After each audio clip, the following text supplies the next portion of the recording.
എങ്ങനെയാ കടിച്ചതെന്ന് എന്നോടിത്ത മരുൾ ചെയ്തന്റെ കേശവ പത്മനാഭോ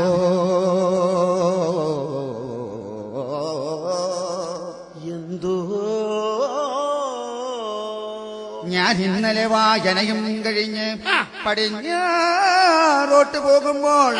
നമ്മുടെ ദാക്ഷായിയുടെ പട്ടി വന്നെന്നെ ദേഹമാസകലം കടിച്ചു പറിച്ചെന്റെ പത്മനാഭോ. പട്ടി വന്നാദ്യമെന്റെ കാലിൽ കമ്മി കടിച്ചു, പിന്നെ വിടുന്നെന്റെ മുട്ടിൽ കടിച്ചു, പിന്നെ വിടുന്നെന്റെ തുടയിൽ കടിച്ചു, പിന്നെ വിടുന്നെന്റെ എന്റെ കൃഷ്ണ കൃഷ്ണ ദാസനാഥന കൃഷ്ണ ഗോവിന്ദ